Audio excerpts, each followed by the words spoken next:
గతంలో కేంద్ర ప్రభుత్వానికి సంబంధించినటువంటి ఒక పథకం ఉంది. రాష్ట్రీయ గ్రామ స్వరాజ్ అభియాన్ అని చెప్పి ఇది స్థానిక సంస్థల ప్రజాప్రతినిధులకు శిక్షణ ఇచ్చే ప్రోగ్రామ్.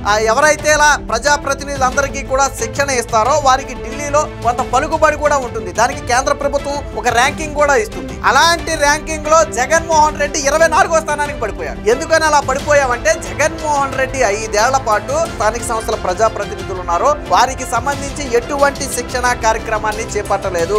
మన పంచాయతీ రాజ్ అధికారులు ఎప్పుడైనా ఢిల్లీ వెళ్ళారు అనుకోండి ఏదన్నా పని మీద, వాళ్ళు ఒక చార్ట్ చూస్తారు. ఆ చార్ట్ లో మనం ఎక్కడ ఉంటాం? మనం 23, 24 స్థానాల్లో ఉంటాం. దాంతో వాళ్ళు పైకి కిందకే మనల్ని ఏదో పోలీసుల ముందు దొంగ తప్పు చేసినోడు ఎలా నుంచుంటాడు అలా తలదించుకుని ఉంచుకోవాలి. ఎందుకంటే నువ్వు ఏం అడిగినా గానీ నీ పనితీరుని వాళ్ళు బయట పెడతారు. సార్ మాకు ఏదన్నా నిధులు కావాలన్నాం అనుకో పంచాయతీకి, మీరు ఏం చేశారని నిధులు ఇవ్వాలంటారు.